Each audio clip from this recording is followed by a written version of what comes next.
మోడీ గారు, కళ్యాణ్ గారు, చంద్రబాబు నాయుడు గారు ఆశీస్సులతో రామచంద్రపురం నియోజకవర్గంలో 3 పార్టీల ఉమ్మడి అభ్యర్థి శ్రీ వాసంశెట్టి సుభాష్ గారికి,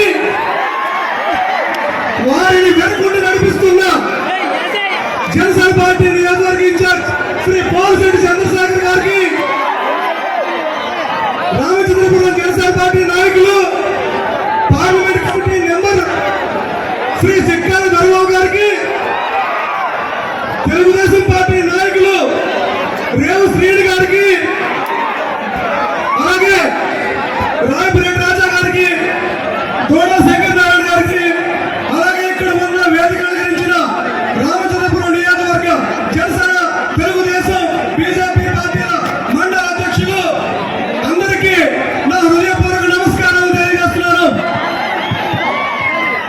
ఈ రామచంద్రపురానికి కళ్యాణ్ గారు రాకతో మహాదశ పట్టుకుంది. ఏనాటి నుంచో మనం చూడాలనుకుంటున్నాం.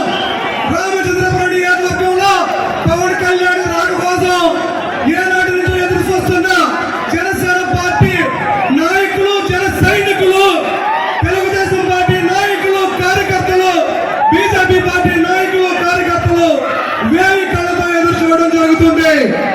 ఇప్పుడే రోజుల్లో మీటింగ్ ముగించుకుని పవన్ కళ్యాణ్ గారు మన రామచంద్రపురం బయలుదేరారు. అతి కొద్ది సమయంలో మన ముందుకైన రావడం జరుగుతుంది. పవన్ కళ్యాణ్ గారు ప్రచారంలో భాగంగా ఆయన ఉన్నత శిఖరాలను అధిరోహించిన వ్యక్తి. అటువంటి వ్యక్తి అంబేద్కర్ భవనాల్లో పడుకుంటూ ఆయన ఒక సాదాశీలమైన జీవితాన్ని అనుభవిస్తున్నాడు. ఆయనకి అంశమూలిక తల్పాలు ఉన్నప్పటికీ మన లాంటి సాదాశీల జీవితాన్ని అనుభవిస్తూ మన కోసం రేయింబవళ్ళు నిద్రాహారాలు మాని Janasena party, Telugu Desam party, BJP party 3 పార్టీల అధికారం కోసం రేయింబవళ్ళు కష్టపడుతున్నాడు.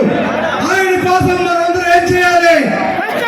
ఆయన కోసం మనందరం పట్టి మీద కురుకు లేకుండా కార్యకర్తలుగా, ఎలక్షన్లో ఏజెంట్లుగా మారి ప్రతి ఒక్కరితో ఓట్లు వేసి ఈ రామచంద్రపురం నియోజకవర్గంలో వాసంశెట్టి సుభాష్ గారిని ఎమ్మెల్యేగా గెలిపించి, అలాగే పార్లమెంట్ అభ్యర్థి శ్రీ కంటి హరీష్ మాధవ్ గారిని కూడా సైకిల్ గుర్తుపై ఓటు వేసి వీరిద్దరిని గెలిపించి ఎంపీలుగా మన రామచంద్రపురం నియోజకవర్గానికి మళ్ళీ మనం తీసుకురావాలని మిమ్మల్ని అందరినీ మనస్ఫూర్తిగా కోరుకుంటున్నాం.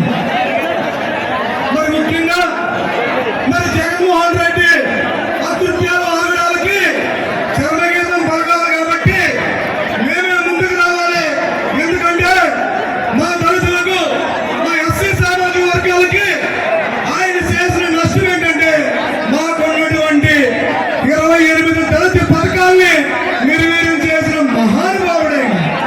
మాకున్నటువంటి పథకాల్ని ఒక్కొక్కటిగా తీసేసి మాకు ఈ రోజుని ఎస్సీ కార్పొరేషన్ లేవు, ఏమీ లేవు. అన్ని కులాల వారీగా విడదీసి కార్పొరేషన్ పేరు పెట్టి ఏ కార్పొరేషన్ కూడా ఒక్క రూపాయి నిధులు కూడా ఆయన పంపలేదు. ఈ వైఎస్ఆర్సీపీ ఎంతకన్నా మాకు బహుమతి ఏమిస్తుందంటే మా సుబ్రహ్మణ్యాన్ని చంపేసి మాకు డోర్నెలు ఇస్తుంది. ఇలాంటి ఎన్నో ఆగడాలు ఒక డాక్టర్ సుధాకర్ని హత్య చేసి మాకు పంపిస్తుంది. ఈ వైసీపీ ఆగడాలని అడ్డుకట్ట వేయాలంటే జనసేన పార్టీ, తెలుగుదేశం, బీజేపీ పార్టీల అభ్యర్థులను గెలిపించి పవన్ కళ్యాణ్ గారిని, నారా చంద్రబాబు గారు బీజేపీ ఉమ్మడి పార్టీల ముఖ్యమంత్రి స్థానాన్ని కైవసం చేసుకునే వరకు మనం కార్యకర్తల్లో పనిచేయాలని మనస్ఫూర్తిగా మరొకసారి మిమ్మల్ని కోరుకుంటూ సెలవు తీసుకుంటున్నాను. జై